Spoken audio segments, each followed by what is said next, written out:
আজকের ফুলিফুসির ভিডিওটা না টেনে শেষ পর্যন্ত দেখলে কিন্তু অবশ্যই মজা পাবে। এক দেশে একটা টম বিড়াল ছিল, আর তার তো অনেক অলৌকিক ক্ষমতাও ছিল। আর সেই অলৌকিক ক্ষমতার মাধ্যমে টেলিফোনের মাধ্যমে এর কাছে ওর কাছে টাকা চাইতো, আর তাকে যদি টাকা না দিত তাহলে তার অলৌকিক ক্ষমতার মাধ্যমে সেই মানুষটাকে অদৃশ্য করে দিত। আর টম বিড়ালকে টাকা না দিলে অদৃশ্য হওয়ার ভয়ে সবাই টম বিড়ালকে টাকা দিয়ে দিত। আর এভাবে ভয় দেখিয়ে সবার কাছ থেকে টাকা নিতে নিতে টম তো একদিন অনেক বড়লোক হয়ে যায়। আর বড়লোক হয়ে সে তো টাকার পাহাড় গড়ে ফেলে। আর সেই টাকা দিয়ে টম বিড়াল একটা বিলাসবহুল গাড়িও কিনে ফেলে। আর সেই বিলাসবহুল গাড়ির মাধ্যমে টম একদিন তার গ্রামের বাড়িতে আসে, যেই বাড়িতে টমের জন্ম হয়েছিল আর ছোটো থেকে বড় হয়েছিল। তারপর সে তার গ্রামের বাড়ির সামনে এসে দাঁড়ায়, আর দাঁড়িয়ে সে গাড়ি থেকে নেমে পড়ে আর তার ড্রাইভারকে বলে, এই ড্রাইভার, নাক দিয়ে ভালো করে শুনো। তুকু ভুল কইছি, নাক দিয়ে না কান দিয়ে, যাই হোক কান দিয়ে ভালো করে শুনো। এই গাড়িটা শহরে গিয়ে ফেলে দেবে আর আমার কথা বলে আরেকটা নতুন গাড়ি কিনবে, ঠিক আছে? এখন যাও, আমি একটু আমার এই পুরাতন গ্রামটা ভালো করে ঘুরে দেখি। আসলে ছোটোবেলায় আমি একজনের মুরগির বাচ্চা চুরি করে খেয়ে ফেলেছিলাম, যার কারণে মালিকরা আমাকে কুচ্ছিল পিটানোর জন্য। আর আমি সেটা শুনে একেবারে গ্রাম ছেড়ে পলাই। তাই অনেক দিন পর এখন আমি আবার গ্রামে আসছি সেই গ্রামটাকে দেখার জন্য। কিন্তু এখন তো গ্রামটা দেখে চিনাই যাচ্ছে না। আরে বাহ, আমি কিন্তু আমার বাড়িটা দেখে ঠিকই চিনে ফেলেছি। এটাই হচ্ছে সেই বাড়ি যেই বাড়িতে আমি ছোটোবেলা থেকে অনেক বড় হয়েছি। বাড়িটা মনে হচ্ছে অনেক সুন্দর হয়ে গেছে। চারপাশ দেখতে বাড়িটা কত সুন্দর দেখা যাচ্ছে। আসলে আমি যখন বাড়িতে ছিলাম বাড়িটা তেমন সুন্দর ছিল না। ওয়াও, চারদিকে সবুজ প্রকৃতি, দেখতে একেবারে অপরূপ। কিন্তু বাড়ির ডিজাইনটা পরিবর্তন করলো কে? এখনের ডিজাইনটা অনেক সুন্দর। তবে একটা ব্যাপার আমি বুঝতে পারছি না, এই বাড়ির ভিতরে কেমন জানি একটু দুর্গন্ধ বের হচ্ছে। কিরে, এত পচা দুর্গন্ধ কোত্থেকে আসছে রে বাবা? হায় হায়, আমার নিচে কি বিনাশটা করছি রে? আমি তো ময়লাতে পাড়া দিয়েছি। চি চি চি, কি দুর্গন্ধ বের হচ্ছে রে বাবা! এতক্ষণ তো সব কিছু ঠিকঠাক ছিল রে বাবা, এখন তো দেখছি সব কিছুই এপার ওপার হয়ে গেছে। আসলে বাড়ির ভিতরে এই শুকুরগুলা কে রাখছে? শুকুর হচ্ছে একটা গিদড় প্রাণী। এরা একেবারে নোংরা অবস্থায় থাকতে অনেক পছন্দ করে। তাই তো বলি, গন্ধ কোত্থেকে আসছে? হায় হায়, আমার পায়ে তো ময়লা পড়েছে। চি চি চি, পায়ে আমার ময়লা পড়েছে। এখন এখানে থাকা একদম নিরাপদ না, চারপাশে শুধু ময়লা আর ময়লা। কিন্তু এখান থেকে যাব কি করে? একটা শুকুর শুয়ে আছে, এটার উপর প্রথমে লাফ দিতে হবে, তারপর সামনে আরেকটা শুকুর, এটার উপর এভাবে একটা থেকে আরেকটাতে লাফিয়ে লাফিয়ে যেতে হবে। তবে শরীরে ময়লা লাগতে দেওয়া যাবে না। কিরে, দাঁড়াতে পারছি না কেন? হায় হায়, শুকুর আমাকে ফেলে দিল। ওরে না, হায় হায়, এটা কি হয়ে গেল? হায় রে, আমি তো পায়ে ময়লা লাগিয়েছিলাম, ভাবছিলাম শরীরে ময়লা লাগাবো না। আর এখন তো দেখছি আমাকে এখন চিনাই যাচ্ছে না ময়লার কারণে। পুরো শরীর একেবারে ময়লা দিয়ে ডেকে গেছে রে বাবা। যাই হোক, এখানে একটা ডাম ছিল আর ডামের ভিতর পানি ছিল। আর এখানে আমার অলৌকিক একটা ড্রেস ছিল। আমার গা থেকে সেই অলৌকিক ড্রেসটা আমি খুলে এই ড্রামের পানিতে একটু গোসল করেছি, শরীরটাকে পরিষ্কার করেছি। এখন অবশ্য শরীরটা আমার একটু আরাম লাগতেছে। বাহ বাহ বাহ, এখন শরীরটা মনে হচ্ছে একদম ক্লিয়ার পরিষ্কার হয়ে গেছে। কিন্তু শরীরটা তো ভিজে গেছে। কোনো ব্যাপার না, আমার যে অলৌকিক ড্রেসটা ছিল এই ড্রেস দিয়ে আমি শরীরটাকে সুন্দর করে মুছে ফেলে। শরীর মোছা হয়ে গেছে। এখন দেখতে হবে যে কোথায় গেলে খাবার পাওয়া যায়। এই রে, খাবারের কথা বলতে না বলতে মনে হচ্ছে আমার পেটের ভিতরে ভূমিকম্প শুরু হয়ে গেছে রে বাবা। হায় হায়, এখন আমি তাড়াতাড়ি খাবার কোথায় পাই? সর্বনাশটা করছি রে, এ সকাল থেকে কিছুই আমি খেতে পারতাছি না যে। আমি তো শহরে থাকতে সারাক্ষণ বার্গার, চিকেন, এক কথায় বলতে গেলে শহরের সবচেয়ে দামি দামি খাবারগুলা আমি টম বিড়াল খাইতাম, কারণ আমার কোনো টাকার অভাব নেই। এই গ্রামে এসে তো দেখছি আমি একেবারে ফকির হয়ে গেছি। তবে কোনো ব্যাপার না, এই ঘরের জানালাটাতে উকি দিয়ে দেখি তো আসলে ঘরের ভিতর কে আছে। অ্যাঁ, অ্যাঁ, অ্যাঁ, উপরে কোনো মতো উঠে পড়লাম। এইবার হায় হায়, জানালাতে প্রচুর ধুলা ময়লা পড়ে আছে। আগে হাত দিয়ে ঘষা দিয়ে ময়লাগুলো পরিষ্কার করতে হবে। এই রে, হাতটা তো আবার ময়লা দিয়ে কালো হয়ে গেছে। এইবার করি কি করি? কি আর করব, আমার কাছে একটা ড্রেস আছে না, এই ড্রেস দিয়ে আমি ময়লাগুলো মুছে ফেলবো। এইবার দেখি তো উকি দিয়ে আসলে ভিতরে কাকে দেখা যায়। প্রথমে উপরে দেখলাম কেউ নেই, এবার নিচে চেয়ে দেখি তো। হ্যাঁ, এটা কারে দেখা যাচ্ছে? ওরে ওরে ওরে ওরে, এ তো জেরিকে দেখা যাচ্ছে। আর জেরি তো মনে হচ্ছে মজার মজার পনের কাটছে রে বাবা। আহা, কি মজার পনির রে বাবা, যতই খায় ততই মজা পায়, এই জন্য তো বেশি করে পনির খায়। আম আম আম আহ মনে হচ্ছে আমি অমৃত খাচ্ছি। এই রে, জেরির খাওয়ার স্টাইল দেখে তো আমার জিহ্বায় পানি চলে আসছে। আ জেরির সামনে তো দেখা যাচ্ছে অনেকগুলো পনের বেশটি আছে। আহা, জিহ্বার পানি আমি আর ধরে রাখতে পারতেছি না। তাড়াতাড়ি ঘরের ভিতর ঢুকতে হবে, আর ঘরের ভিতর ঢুকে ওই মজার মজার পনেরগুলো আমার খেতে হবে। আগে এই ঘরের দরজা খুঁজে বের করতে হবে। এই তো ঘরের দরজা পেয়ে গেছি, এমনকি ঘরের দরজাটা খোলাও ছিল। আমি একেবারে ঘরের ভিতর ঢুকে গেছি। এমনকি এখানে একটা চেয়ারও রাখা আছে। একেবারে লাফ দিয়ে আমি চেয়ারের উপর বসে গেছি। ওয়াও, এইবার আমি পনের খাওয়া শুরু করব। কিরে, আমি কি স্বপ্ন দেখছি না বাস্তব দেখছি? আমার সামনে টম বসে আছে। হ্যাঁ, মনে হচ্ছে তো বাস্তবে দেখছি। টম তাহলে আবার ফিরে আসছে, ভালো হয়েছে। তাহলে তো টমকে আমার পনির দিতে হচ্ছে। এই টম, দাঁড়াও, তোমাকে আমি পনির দিচ্ছি। আসলে তুমি তো আমার বন্ধু ছিলে, অনেকদিন পর যেহেতু আসছো, এই নাও, তাহলে তুমি পনির খাও। হ্যাঁ, পনের খাবো? হ্যাঁ, আমাকে জেরি পনের দিচ্ছে আর আমি সেই পনের খাবো? ইম্পসিবল। এখানে মজার মজার পনেরগুলা আমি একলা খাবো সেটা না হয় বুঝলাম, কিন্তু জেরি আমার সামনে বসে থাকবে সেটা তো মানতে পারবো না। না না জেরি, তোমার দেওয়া পনের আমি খাবো না। আমি বরঞ্চ আমার আঙ্গুল দেখিয়ে তোমাকে আমি অদৃশ্য করে দেব, ঠিক আগের মতোই। কিরে, আগের মতো আমি আঙ্গুল দেখালাম, তাও তো কাজ করছে না। জেরি তো অদৃশ্য হচ্ছে না রে বাবা। কি ব্যাপার? মনে হয় একবার ট্রাই করলে হবে না, আরেকবার ট্রাই করতে হবে। কি রে, বারবার ট্রাই করছি, জেরি তো অদৃশ্য হচ্ছে না। মানে আমার অলৌকিক ক্ষমতা কাজ করছে না কেন? ডাইন হাত দিয়ে দেখি তো, এইবার অদৃশ্য হবেই হবে। কি রে, মনে হচ্ছে তো এইবারও জেরি অদৃশ্য হচ্ছে না। বুঝলাম না, আমার অলৌকিক ক্ষমতা এখন আর কাজ করতেছে না কেন?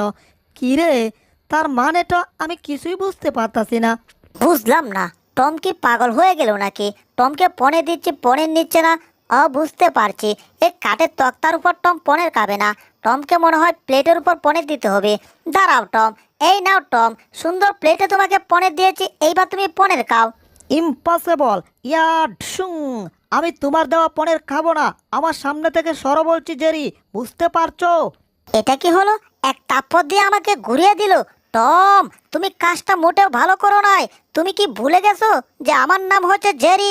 বুঝতে পারছি, তোমাকে নতুন করে পরিচয় দিতে হবে, তাই তো? দাঁড়াও, তোমাকে নতুন করে পরিচয় দিচ্ছি। এক বালতি পানি দরকার। ইয়াহু! ওরে বিনাশটা করছে দু, আমার মুখে এক বালতি পানি একেবারে চুরে মেরে আমার তো নাকে মুখে পানি ঢুকিয়ে দিছে রে বাবা। মনে হচ্ছে আমার ঠান্ডা লেগে গেছে সঙ্গে সঙ্গে। জেরি, তুমি কাজটা মোটেও ঠিক করো নাই। এর চরম শাস্তি তোমার পেতেই হবে। আমার নাম টম, এবার বন্ধ করে দেব আমি তোমার ধম। এই যা, অল্পের জন্য ধরতে পারি নাই। ওরে গেছি রে, আমার মুখের ভিতর একেবারে বালতি ঢুকিয়ে দিল। হায় হায়, ইঁদুরটা আমার মুখে বালতি চুরে আবার পলাচ্ছে। দাঁড়া ইঁদুর, আজকে তোর একদিন আমার জয় দিন লাগে। এই ব্যাগ ব্যাগ ব্যাগ, এখানে দাঁড়িয়ে দেখি তো টম আসছে কিনা। সর্বনাশ, টম তো তেড়ে আসছে আমাকে ধরার জন্য। বনের ভিতর লুকিয়ে পড়েছি। পুচকে ইঁদুর, তুমি বনের ভিতর লুকিয়ে আমার কাছ থেকে পার পেয়ে যাবে? ইম্পসিবল। আমি বনের ভিতর তোমাকে ঠিকই খুঁজে বের করব। ঘোড়ার ডিম, তুমি আমাকে খুঁজে বের করতে পারবে, বরঞ্চ আমি তোমাকে আবার সাহায্য করার ব্যবস্থা করব। দরজা লক। এবার দেখি তো কি করা যায়, কি করা যায়। টমকে একটু শিক্ষা দেওয়ার জন্য কিছু একটা খুঁজে বের করতে হবে। আ একটা কাঁটা চামিচ পেয়ে গেছি, মানে কাঁটা বেলচা। এইবার এই কাঁটা বেলচা দিয়ে টমকে গুঁতা দিতে হবে। আগে দেখতে হবে যে টম আছে কোথায়, টমের লোকেশনটা কোথায় কোথায়। দেখি তো একটু আওয়াজটা শুনে। টম এখানে আছে। দাঁড়াও টম, ব্যবস্থা করতেছি এখনই। তুমি ঠিক এই স্থানটাতে আছো, এখানে তোমার পিছা, তাই তো? দাঁড়াও, আমি ব্যবস্থা করছি। কাঁটা বেলচাটা কোথায় আছে? এই তো, কাঁটা বেলচা হাতে নিলাম। এইবার টমকে গুঁতা দিতে হবে। মারো গুঁতা। হেইয়ো, আরো জোরে। হেইয়ো, হইছে না ভাই? হেইয়ো, 1 2 3, মারো গুঁতা। 1 1 1, হেইয়ো। ওরে আব্বা রে, আমার পিচাটা পুটু কইরা দিল গুতা দিয়ে। ও লাভ দিতে গিয়ে ঘরের ছাদে ডুসকে মনে হচ্ছে আমার 32টা দাঁত ভেঙে চুরমার হয়ে গেছে রে বাবা। হায় হায়, আমার সাথে এসব কি হচ্ছে? আমার তো 32টা দাঁত পরে এখন গুস্তু খাওয়া অফ হয়ে গেছে। এই রে, আবার নিচের দিকে পড়ছি। ওরে না, আমার সাথে এসব কি হচ্ছে? আমি একটা ডাঙ্গা, নিও না আমার সাথে পাঙ্গা। দেখি তো টম কি করছে। আ দেখবি, দাঁড়া, আমি তোর কাছে আইসা এখনই আমি তোর দেখাইতাছি তোর কত বড় সাহস। আজকে তোর কবর আছে যে রে। ওরে বিনাশটা করছে দু। টম তো আবার আইতাছে আমার দরবার লাগে। হায় হায়, বাঁচতে চলে আবার এখান থেকে দৌড়ে পালায়। সর্বনাশ, তাড়াতাড়ি ঘর থেকে বের হয়ে তারপর দৌড়ে পালাতে হবে। পুচকে ইঁদুরের বাচ্চা, আজকে আমার হাত থেকে তোকে কেউ বাঁচাতে পারবে না। তুই কি ভুলে গেছিস যে আমি হচ্ছে অলৌকিক ক্ষমতাদার একটা বিড়াল? কিন্তু সমস্যা একটাই, আমার সেই অলৌকিক ক্ষমতা আর কাজ করছে না। অলৌকিক ক্ষমতাটার যে আবার কি হলো আমি কিছুই বুঝতাছি না। এই ইঁদুরটা তো এখানে আসছে। ইঁদুরটা এই পাথরের আড়ালে লুকিয়েছে। পুচকে ইঁদুর, এইবার তোমাকে আমি ধরুম। হা হা হা, বাবারে বাবারে বাবা, কি দৌড়ানিটা না আমি খাইছি রে হায়। কিন্তু টম তো মনে হয় আর কাছে নাই। তাহলে শব্দ কি করতেছে সেটাই তো আমি বুঝতে পারতাছি না। এটা আবার কে? আরে জাদুর হাঁস বন্ধু। হ্যাঁ, আবার টম আসছে, তাড়াতাড়ি পালাই। এইবার ইঁদুরটাকে বস্তার ভিতর ভরেছি। ও হো, দেখি তো ইঁদুরটার এখন কি অবস্থা। এই পুচকে ইঁদুর, নড়াচড়া করছো না? হ্যাঁ, এটা আবার কে?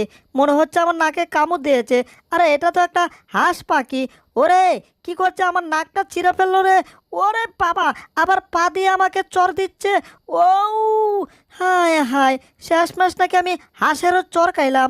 বাপরে বাপ, তাড়াতাড়ি আবার এই বনের ভিতর লুকিয়ে পড়ে। ওই ব্রেক ব্রেক, হাইড্রোলিক ব্রেক। এবার এই কাঁটা চামিচ দিয়ে আমি বদলা দেব। জেরিকে গুতা দেব। দিয়েছে এক গুতা, মনে হয় জেরি ধরা খেয়ে গেছে। কি, এই তো জেরি, কিন্তু জেরি এভাবে বসে আছে কেন? এই জেরি, কাঁটা চামিচ থেকে নাম কইতাছি। হ্যাঁ, কাঁটা চামিচ থেকে পড়লে তারপর গুতা দেব আমি জেরিকে। হ্যাঁ, আবার বসে আছে, ব্যাপারটা তো আমি কিছুই বুঝতাছি না। আসলে আমি টমের কাছে ধরা খেয়ে গেছি, কিন্তু টমকে সেটা একটু বুঝতে দেওয়া যাবে না। টমের সাথে এমন অভিনয় করতে হবে, অভিনয় করতে করতে একসময় টমের কাছ থেকে এক দৌড় দিয়ে পালাতে হবে। এটাই মনে হয় সুযোগ। টম, আমাকে তো তুমি ধরেই পেরেছো তাই না? তাহলে দেখো আমি কি করে জাম্পিং করি, তাই তো? শেষমেশ একটু জাম্পিং করে যায়, কি আর করব। এই দেখো আমি কত সুন্দর করে জাম্পিং করতেছি। এত সুন্দর জাম্পিং, এইবার এখান থেকে পালাই। এটা কি হলো? জেরি আমাকে বোকা বানিয়ে চলে গেল। হায় হায়, জেরি তো লাফ দিয়ে একেবারে বগার পার হয়ে গেছে। ওই জেরি, আমাকে বোকা বানিয়ে তুই পালাবি কোথায়? এখনই তোকে ধরবো আমি তাড়াতাড়ি। বুঝতে পারছি আমার নিচ দিয়ে যেতে হবে। ওই জেরির বাচ্চা, কোথায় গেলি? জেরির বাচ্চা, তুই কত বড় চালাক! তুই বারবার আমাকে বোকা বানাস, বারবার বোকা বানিয়ে আমার কাছ থেকে পালিয়ে যাস। এইবার তো তোকে আমি খুঁজে ঠিকই বের করব। কি ব্যাপার, ইঁদুরটা তো এখানে আসছিল, এখন তো আর দেখা যাচ্ছে না। হায় হায়, এখানে তো দুনিয়ার সব মাছি রে বাবা। এই মাছির দল, এখান থেকে সর কইতাছি। না, এগুলা এভাবে যাবে না, অলৌকিক ক্ষমতা দেখাতে হবে। এই বুইরা আঙুল ঘুরাইয়া দিলাম, এইবার তোরা অদৃশ্য হয়ে যাবি। হ্যাঁ, এবারও তো কাজ করছে না রে বাবা। কি ব্যাপার, এ তো দেখি আমার আঙ্গুলে এসে বসছে রে বাবা। হ্যাঁ, ব্যবসা ভালো ঠেকছে না। এটা আবার আমার আঙুলে কামড় টামড় দেবে না তো? তোর কত বড় সাহস, আমাকে বইরে আঙুল দেখাস? আমি তোর বইরে আঙুল কামড়িয়ে দিলাম, এবার দেখ কেমন লাগে। ওরে সর্বনাশ, একটা মশাও আমাকে ভয় পায় না।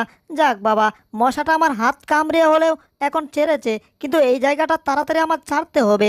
কিন্তু ইঁদুরটাকেও তো আমার খুঁজে বের করতে হবে রে বাবা। কী রে বাবা, ইঁদুরটাকেও আশেপাশে কোথাও খুঁজে পাচ্ছি না। এইদিকে মশা কামড়িয়ে আমার হাতটাকেও জ্বালিয়ে দিয়েছে। হ্যাঁ, এখানে একটা ঘোড়া, এই ঘোড়ার সামনে দেখি তো আমার অলৌকিক ক্ষমতা কাজ করে কিনা। পুরান পাগলের বাত নাই, নয়া পাগল কই থেকে আইছে? এইটা আবার কোন বিলাই? ওই বিলাই, তুই কই থেকে আইলি? হ্যাঁ ক। কি, আমার সাথে এমনি কথা? দাঁড়াও, তোমাকে এখন আমি অদৃশ্য করে দিচ্ছি। হায় হায়, এখন তো আমি আমার আঙ্গুল বাঁকাতেই পারতেছি না। মশার কামড়ে আমার আঙ্গুলটা একেবারে ব্যথায় ভরে গেছে। এই রে, আমার হাত দিয়ে তো আমি কিছু কাজই করতে পারছি না। সর্বনাশ, ঘোড়ার ব্যবসা ভালো না, তাড়াতাড়ি পালাই।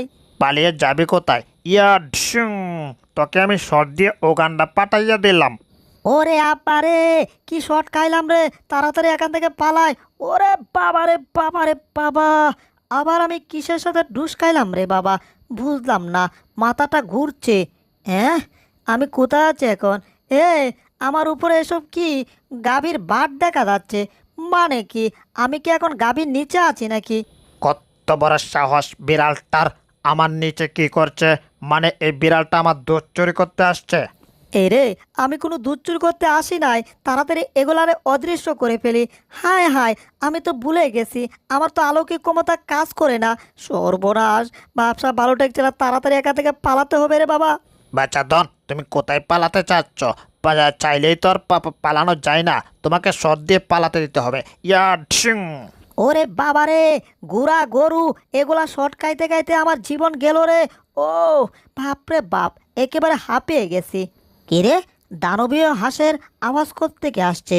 হ্যাঁ, এখানে তো দানবীয় হাঁস, ওই বাচ্চা হাঁস, আবার জেরি। এবার কি হবে? এই যে আম্মু আম্মু হুনো হুনো, ওই যে বিলাইটা আছে না, এই বিলাইটা আমারে দইরা একেবারে বস্তার ভিতর ভইরা তারপর লাইতে চাইছিল। আমি ওর নাকে কামড় দিয়ে কোনো মতে বাচ্চা এসেছি। আম্মু তুমি ওরে বিচার করো। ইয়া ইয়া ইয়া ইয়া ইয়া। কি অত বড় সাহস? তবে রে, আজকে তোরে কাইছি। হ্যাঁ, দানবীয় হাঁস আমাকে খাবে? সর্বনাশ! তাড়াতাড়ি বাঁচতে চাইলে এখান থেকে পালাতে হবে, তা না হলে দানবীয় হাঁসের পেটে যেতে হবে। ওরে বাবা, আমি পলাই! বিলাইয়ের বাচ্চা, তোর কত বড় সাহস! তুই আমার চানা, হাঁসের চানাকে তুই খেতে চাস? আজকে আমি তোকে খাবো, তোকে কে হজম করে হাগু বানিয়ে ছেড়ে দেব। দাঁড়া শয়তান বিলাই, আজকে তোরে দইরা আমি কিলাই। তোর একদিন আমার জয় দিন লাগে। ওই দাঁড়া কইতাছি, এখন পালাইতাছিস কেন? ওরে হাঁস, তুমি আমার আব্বা, তুমি আমার নানা, তুমি আমি আমার আম্মা, তুমি আমাকে এবারের মতো ক্ষমা করে দাও হাঁস, প্লিজ। আর ভুল হবে না এমন, জীবনেও না। বেচারা টম বিড়াল এলাকা চাইরা পলাইছে, এখন তাতে কি লাভ হয়েছে? ওই যে টমের অলৌকিক ক্ষমতার পোশাক, এই পোশাক এখন আমার। তার মানে বুঝতেই তো পারছেন। তাহলে দেখতে থাকুন যে সবাইকে আমি আমার ক্ষমতা কি করে দেখাচ্ছি। তবে এটা ঠিক, আমি আমার ক্ষমতা দিয়ে জোর করে কারো কাছ থেকে কোনো টাকা অর্জন করব না। আমি শুধু ক্ষমতা দিয়ে সবাইকে বিনোদন দেব। আমি আমার ক্ষমতা দিয়ে ভালো কাজ করব। কেউ যদি বিপদে পড়ে থাকে, আমি বিপদ থেকে উদ্ধার করব। নিজের চোখে তো আপনারা দেখলেন যে ক্ষমতা সারা জীবন থাকে না, ক্ষমতা একবার না একবার শেষ হয়েই যায়। আর যদি আপনি ক্ষমতা পেয়ে ক্ষমতার খারাপ ব্যবহার করেন, তাহলে আপনার সাথে এমন হবে। এই টম, আমার এখন খাবার দরকার। তুমি কি করছো? তাড়াতাড়ি আমার জন্য খাবার কিছু নিয়ে আসো। বুঝছি ঘন্টা বাজাতে হবে, তাহলে টম আমার জন্য খাবার কিছু নিয়ে আসবে। এই টম, তাড়াতাড়ি আমার জন্য মজার মজার খাবার নিয়ে আসো, আর তা না হলে কিন্তু তোমাকে আমি অদৃশ্য করে দেবো। জেরি বস, এই যে দেখুন, আমি আপনার জন্য মজার খাবার নিয়ে আসছি। দয়া করে আপনি আমাকে অদৃশ্য করবেন না। দেখুন, আপনার মজার পনির নিয়ে আসছি। দেখলেন টমকে আমি এখন কেমনে ব্যবহার করতেছি? আসলে এটা টমকে শাস্তি দিচ্ছি। নো নো টম, আমি তো এখন পনির খাবো না, আমি খাবো রসগোল্লা। বাঁচতে চলে তাড়াতাড়ি যাও। না, তোমাকে আমি অদৃশ্য করে দেই। 1 2 3, টম অদৃশ্য করে দিয়েছি। আসলে টম আমাকে মারার জন্য বাসি পচা পনির নিয়ে আসছিল, যাকে আমার পেটে অসুখ হতো, অসুখ হলে আমি মারা যেতাম। তাই তো টমকে আমি অদৃশ্য করে দিয়েছি। আসলে দুষ্ট লোক টাকার চেয়ে না তাকাই ভালো, তাই দুষ্ট টমকে আমি অদৃশ্য করে দিয়েছি। আর এখন কি ভাবছেন আমি কিন্তু অদৃশ্য হয়ে যাব? না না, অবশ্যই আমি অদৃশ্য হয়ে যাচ্ছি। 1 2 3, আমি অদৃশ্য হয়ে অন্য জগতে চলে যাচ্ছি। এরপর টম অ্যান্ড জেরি কি আসলে অন্য জগতে চলে গেছে, সেটা এখন আপনারা ভালো করে দেখতে থাকুন। আহা, টেলিভিশনে কি দারুণ ইফুসিড হচ্ছে। Tom and Jerry episode. Wow! জেরিকে টম পিটিয়ে তক্তা করে ফেলছে। আর এইদিকে আমার ঘরেও একটা জেরি আছে, আর আমিও কিন্তু টম। তবে আমি কিন্তু বসে বসে পপকর্ন খাচ্ছি, আর পপকর্ন খেতে খেতে আমি কিন্তু আমার বুড়ি মোটা বানিয়ে ফেলেছি। তাও কিন্তু আমি ওই টম এন্ড জেরি ইফুসিড দেখছি। আমি কিন্তু টম এন্ড জেরি ইফুসিড একেবারে প্রথম থেকে লাস্ট পর্যন্ত দেখি। আর মাঝে মধ্যে আমি একটু বার্গার, চিকেন আর পিৎজা খাই। আর এসব খেয়ে খেয়ে আমার স্বাস্থ্যটা একটু মোটা বানায়। আহা, কত মজার ইফুসিড রে বাবা! আসলে রুহুল আমিন অ্যানিমেশন এর ভিডিওগুলো অনেক মজার মজার, একেবারে নতুন নতুন ভিডিও হয়, তাই সব ভিডিও আমি দেখি। পিৎজা খাওয়া হয়ে গেছে, এখন তো আমার পানি খাওয়া দরকার। কিন্তু আসলে আমি পানি খাই না, পানির বদলে আমি খাবো কোল, মানে ঠান্ডা। বুঝতেই তো পারছেন, এটা হচ্ছে স্পিড ক্যান। মানে স্পিড ক্যানকে আমি আমার শরীর স্বাস্থ্যটা আরেকটু বাড়িয়ে দিচ্ছি। অবশ্যই স্পিড ক্যান ক্ষতিকর, তাতে কোনো সমস্যা নাই। আমি এখন ইপুসিড দেখছি টম অ্যান্ড জেরির। জেরিকে টম পিটিয়ে তক্তা করে ফেলছে, আর সেটা দেখতে আমার বেশ ভালোই লাগতেছে একেবারে। আর এইদিকে ঠান্ডাগুলা খেয়ে খেয়ে ঠান্ডার খালি বোতলগুলা আমি ডিল দিয়ে জেরির ঘরের দরজায় ফেলতেছি, যাতে জেরি আরামে ঘুমাতে না পারে। আমি রাত জেগে টেলিভিশন দেখব, আর জেরি ঘুমাবে ইম্পসিবল। আমিও জেগে থাকবো, জেরিকেও জেগে রাখবো। আরে এটা কি হচ্ছে রে বাবা? আমার ঘরের দরজায় বারবার শব্দ করে কি? মনে হচ্ছে টম এই কালি কৌটাগুলো আমার ঘরের দরজায় ঢিল দিয়ে ফেলে দাও। দাঁড়াও টম, ব্যবস্থা আমি এখনই করছি। তাই তো বলি, কে কাকে পিটিয়ে তক্তা করে ফেলছে। এখন তো দেখছি আমি টেলিভিশনে জেরিকে টম পিটাচ্ছে, আর আসল টম এখানে বসে বসে দেখছে। তোমার দেখার বারোটা আমি এখনই বাজাচ্ছি। এই টম, তুমি বন্ধ করো এসব, বুঝতে পারছো? দেখো আমি এখান থেকে পালাচ্ছি, এখন তুমি আমাকে ধরো। আমি টমকে বোকা বানিয়ে এখান থেকে নিয়ে যাব, তারপর টেলিভিশন বন্ধ করে দেব। কি ব্যাপার, টম তো আমাকে দাওয়া করছে না। টম তো দেখছি টেলিভিশনের নেশায় পড়ে গেছে। তার মানে এভাবে হবে না, অন্য কিছু করতে হবে। আসলে ব্যাপারটা আপনারা যা ভাবছেন তা না, কিন্তু আসলে টেলিভিশনের ভিতরে ওই জেরিকে যেই টম পিটাচ্ছে সেই বদলা নেওয়ার জন্য আমি এখন আসল টমের সাথে একটু ঝগড়া করব। এই টম, আমি তোমাকে কি বলছি শুনতে পাচ্ছ না? তুমি টেলিভিশন বন্ধ করো, আর পারলে তুমি আমাকে ধরো, ঠিক আছে? এই জেরি, দেখছো না আমি মালকে টাল হয়ে পড়ে আছি, এখান থেকে সড়ক হইতাছি। কি তুমি টাল হয়ে পড়ে আসো আর আমাকে বলছো আমি সরবো? সরবো ঠিকই, তার আগে আমি তোমাকে পিটিয়ে তক্তা করবো। ইয়া ঢিসুং। ওরে বাবা রে, রিমোট দিয়ে বাড়ি দিয়ে আমার মুখটা পাঠিয়ে দিল রে। পুচকে ইঁদুরের বাচ্চা, আবার মুখ পাঠিয়ে তুই রিমোট নিয়ে পালাচ্ছিস? দাঁড়া, আজকে তোর একদিন আমার জয় দিন লাগে। আজকে আমার হাত থেকে তোকে কেউ বাঁচাতে পারবে না। ইয়া ডুসুং। হায় হায়, এটা আবার কিসের বেড়া রে বাবা? ওরে, আমি এখন চিটকে বিটকে কোথায় যাচ্ছি রে? যাক, সিটকে বিটকে সুপাতে পড়ে বেঁচে গেছি, কিন্তু ইঁদুরটাকে তো আমার খুঁজে বের করতেই হবে। ওই পুচকে ইঁদুর, এখন তুই কোথায় গেলি? বের হ কইতাছি। আজকে তোর একদিন আমার জয় বৎসর লাগে, সমস্যা নাই, তাও আমি তোকে ধরেই ছাড়বো। টমের কাছ থেকে বাঁচতে হলে আমার বুদ্ধি কাটাতে হবে, কারণ টমের সাথে আমি শক্তি দিয়ে জীবনে পারবো না। তাই একটা কাজ করে টমকে সাহায্য করার জন্য বোকা বানিয়ে টমকে বুলডগের কাছে আনি, আর তাই রিমোটটাকে বুলডগের মুখের ভিতর ঢুকে আমি চলে যাব। আর এরপর যা হবার টমের সাথে আর বুলডগের সাথে হবে, আমার সাথে কিছুই হবে না। ভালো করে হা করো। এবার মুখে দিলাম, এবার আমি গেচাং করে এখান থেকে দৌড় দিয়ে চলে গেলাম। এই ব্রেক ব্রেক ব্রেক, ইঁদুরটা তো দেখছি এখান থেকে এক দৌড় দিয়ে চলে গেছে। তাহলে আর ইঁদুরের পিছে দৌড়ে কোনো লাভ নাই, কারণ ইঁদুরটা রিমোটটা এখানে রাইখা গেছে। আমি রিমোট পাইয়া গেছি, আর কোনো টেনশন নাই। যাই এবার গিয়ে টেলিভিশন দেখি। টমের বাচ্চা, তোর কত বড় সাহস! তুই আমার মুখ থেকে এটা কি বের করলি? তোরে তো কাইছি রে টমের বাচ্চা, আজকে তোর একদিন আমার জয় বৎসর লাগে। হায় হায়, বুলডগ কোত্থেকে চলে এলো রে বাবা? আরে বেচারা টম আজকে মার খাইতে খাইতে হারাবে তার দম। ওরে বাবা রে, আমারে বুলডগ পিটাইয়া তক্তা করে ফেললো। ও, অবশেষে আমাকে শট দিয়ে দিল। ওরে গেছি রে, মাটি নিচে ঢুকে গেলাম। ওরে বাবারে বাবারে বাবা, কি মাইটটাই না আমি খাইলাম। হ্যাঁ, জেরি তো এখানে। কি ব্যাপার টম, বালাটালা আসুনি? পারলে আমাকে ধরো, আমি পালাচ্ছি। ওই, আমার ভুঁড়ি মোটা হয়ে গেছে বলে কি হয়েছে? তোরে কি আমি ধরতে পারুম না? অবশ্যই পারুম। আজকে তুই যেখানে যাবি সেখানে তোকে ধরুম। আমার হাত থেকে তোকে আজকে কেউ বাঁচাতে পারবে না। কিন্তু মনে হচ্ছে আমি আর বেশি দৌড়াতে পারবো না। আমার ভুঁড়িটা নিয়ে দৌড়াতে আমার প্রচুর কষ্ট হয়ে যাচ্ছে। এখন আমার ব্যাঙের মতো লাফিয়ে লাফিয়ে দৌড়াতে হচ্ছে। বাপরে বাপ, আমার মনে হয় না যে আমি আর দৌড়াতে পারবো। আমার যত এনার্জি ছিল সব এনার্জি একেবারে শেষ হয়ে গেছে। বাবারে বাবারে বাবা, ইঁদুরটা তো মনে হচ্ছে আবার অদৃশ্য হয়ে গেছে। তাও একটু চেষ্টা করে দেখি ব্যাঙের মতো লাফিয়ে লাফিয়ে আমি ইঁদুরটাকে ধরতে পারি কিনা। এই ভিডিও দ্বিতীয় পর্বটা দেখতে চাইলে ভিডিওটাতে লাইক করে চ্যানেলটাকে সাবস্ক্রাইব করে কমেন্টে লিখে দাও পার্ট 2, তাহলে এই ভিডিও দ্বিতীয় পর্বটা আপলোড দেবো, আর আপলোড দেওয়ার সাথে সাথে তুমি পেয়ে যাবে। ধন্যবাদ।